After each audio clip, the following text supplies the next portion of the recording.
channel. I just thought I'd take you through my lessons before I show you the video and some of the install things I had to do on the Himalayan for the Denali D7's.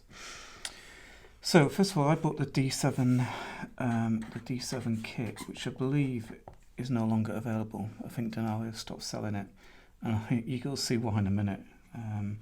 Their business model and quality is a bit dodgy, I'd say, in the least. Anyway, so I bought the D7 kit. Now the D7 kit comes with obviously two D7's to mount. That's your handlebars basically. Two D7's, battery. Okay, and then obviously rest of bike. I'm trying to draw that for you folks. So the D7 kit comes with the two D7's, which have got a decent length of cable. Okay, now on the Himalayan, I managed to bring them both to this point here, and I'll tell you why in a minute. Okay, the D7 also comes with a on-off lighted glow switch. So it's got a little green LED, but it only does on or off. Okay, all right, and that again goes to there, and then it comes with the harness, which takes you from that lot back to the controller and the battery.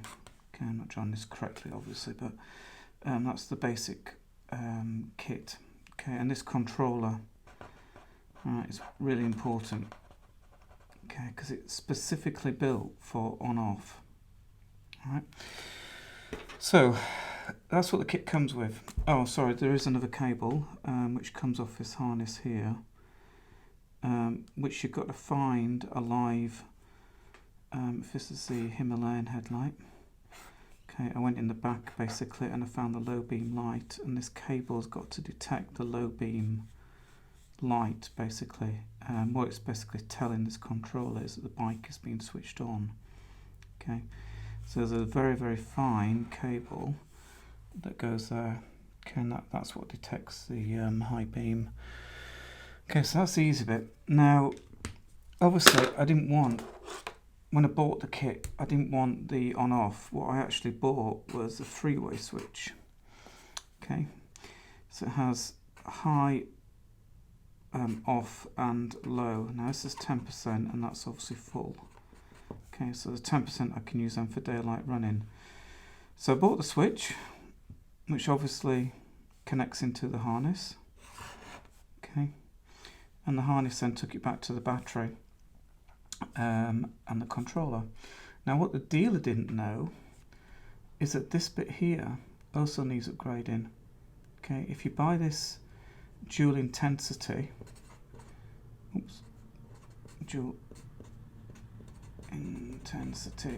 switch with a 10 full beam, you also need to replace that with a dual intensity controller. Okay, all right, so the kit was pretty much useless for me, and you know, I don't know if that's why they stopped selling it, but I think it's just because, you know, it's just a business money making model, because you've got to buy each bit separate now. Okay, what I believe you've got to buy if you're going to do this for yourself next, and you want this high-low setup, you need to buy about 5 different things. Okay, so what you need to buy is 2 times D7 lights. Okay, the 1 times the high-low switch. 1 times, that's that one there. 1 times the high-low relay, and 1 times the harness, the wiring harness. Okay, which is this bit that goes from the battery and connects everything together.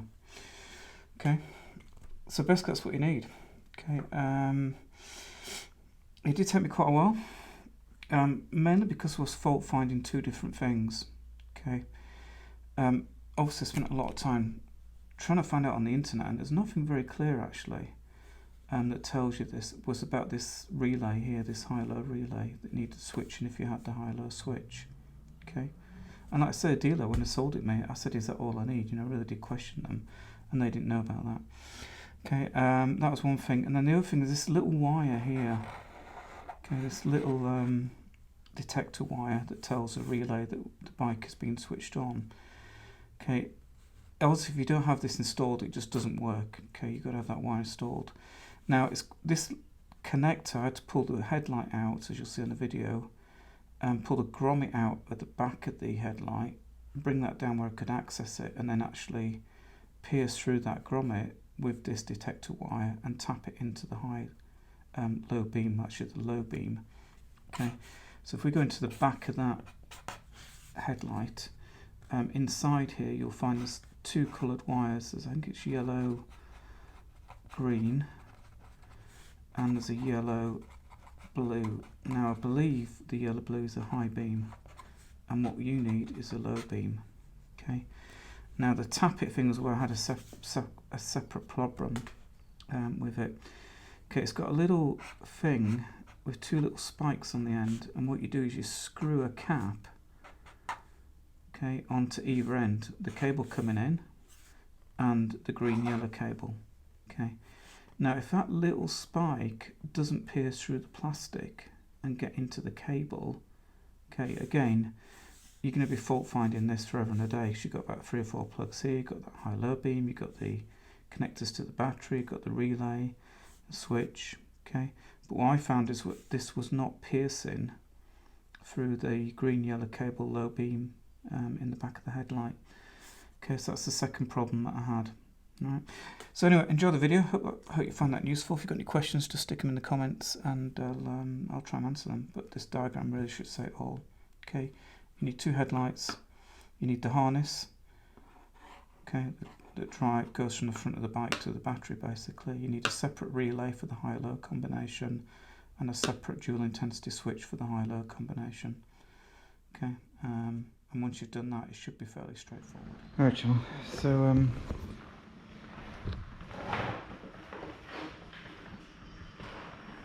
right, so what I've done, here we go, so this is a bit complicated to explain, but so these Denali D7's didn't come with any brackets, and they wanted $180, I think, for a set of brackets that looked thinner metal than these ones I just found. So what I think I'm going to do to mount them, what I've done is taken the indicator off. Okay, now the indicator's actually got a lug and a screw, a little Allen bolt. Okay, so it doesn't really need this front mounting point. Okay, it's a bit superficial, I think. And as it happens, behind it there is a hole in that clip, I don't know what you call it. So what I've done is also what I'm going to do is, in a minute, when I'm sure it works, take that little nodule off there, I don't know what you call it, using these brackets, and then mount them like this. Okay, now they are quite heavy. I'm actually going to put that bolt the other way as well. It's just to look and see if my idea is going to work. So they're going to come forward a little bit, but obviously I can tilt them here, rotate them here. So that's the idea anyway.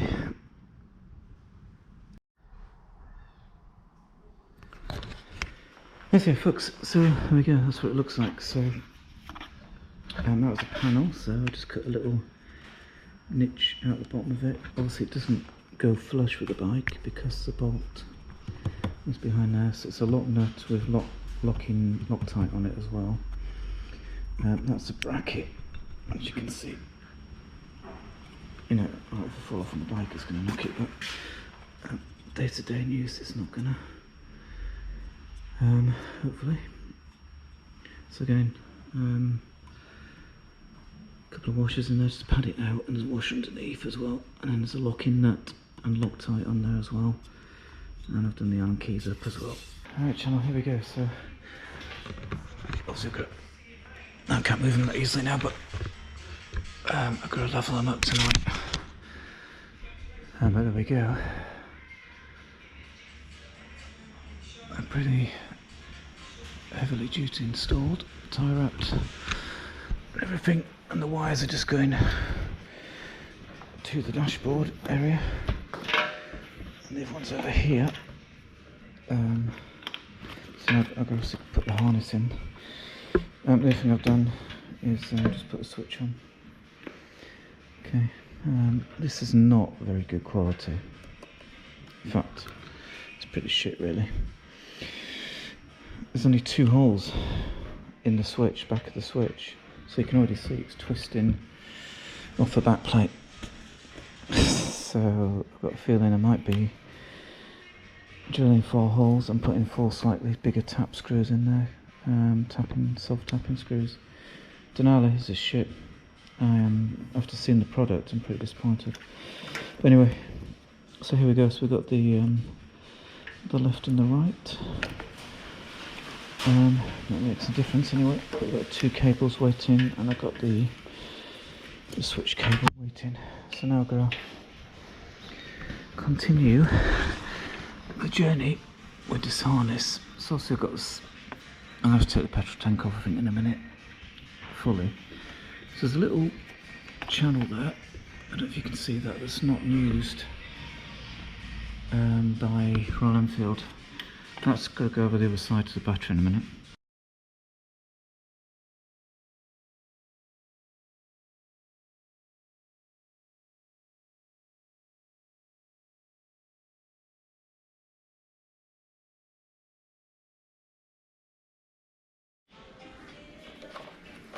Alright, let's go for the fucking works channel. So the next problem is this wire here. I can't get enough hands to do this again. Channel, but here we go. There's a wire that needs a positive on-off from the ignition circuit. So they recommend taking it off the headlight. So I'll go work out now which one of those wires down there is positive and negative from the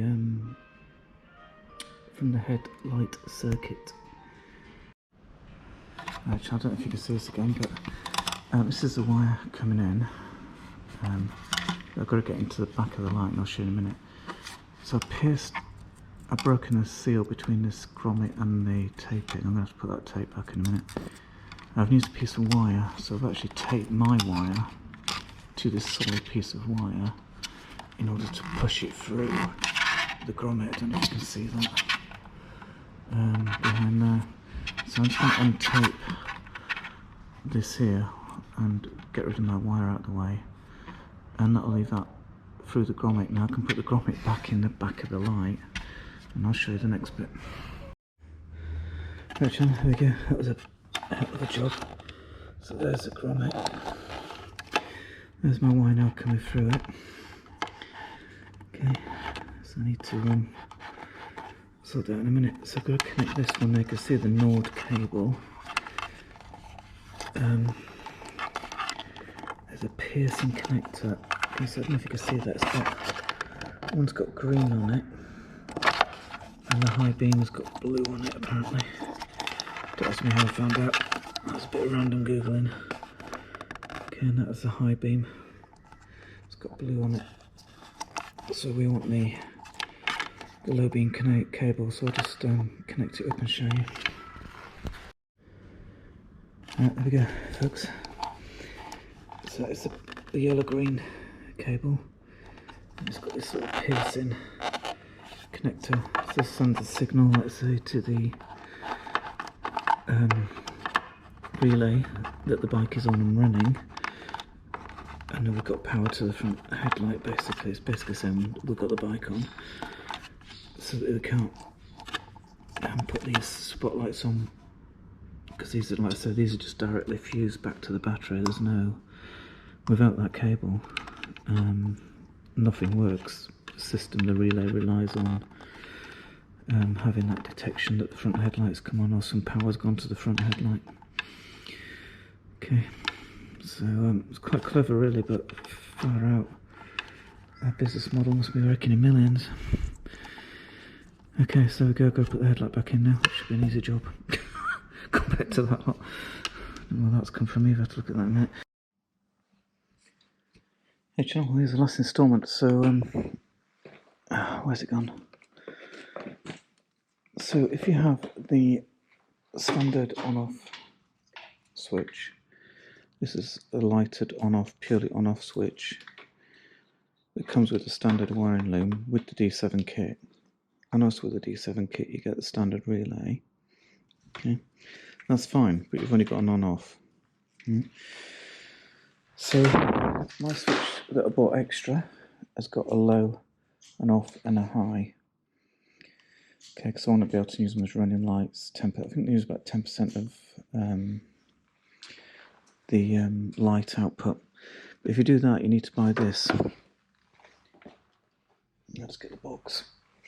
If you buy that extra controller for the 10 full off combination, you need to buy yet another bit called the data dim controller dual intensity. Okay, which is this module here. So I was going to plug this in, and then we'll test it. Fingers crossed it will work. So there we go.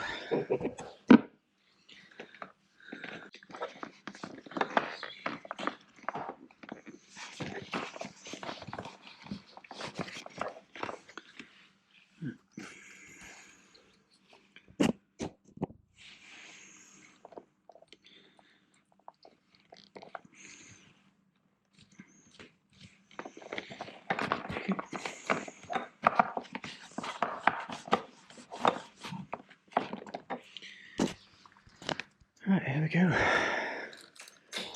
Ignition on. It's in neutral, is it? Should be. Yep. Oh no.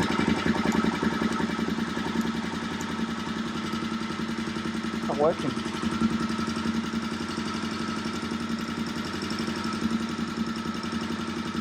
Pass, disappointment.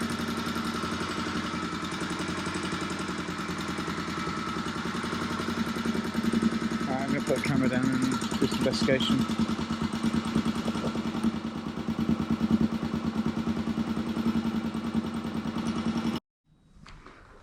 Hey John, so the problem was that little tap-in connector off the headlight low beam. So here we go, I'll put it all back together in a minute, but that is low beam. Wow, and that is high beam. Compared to the, you can't even see the original headlight.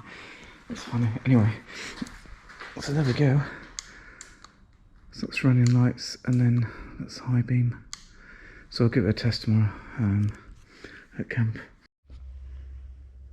Hey John, I'm going to do this pretty quickly because in the middle of the outback, I don't want to flatten my battery, but so that's the Himalayan lights. Hope you can hear this. So that's the halogens are not obviously focused, and then that is the full beam. So that's Himalayans. That's 10%, and that's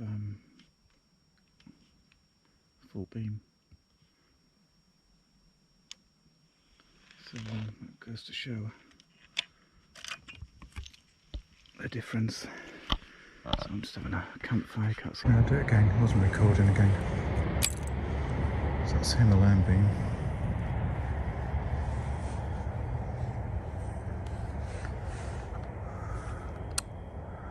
That's full beam on the Himalayan.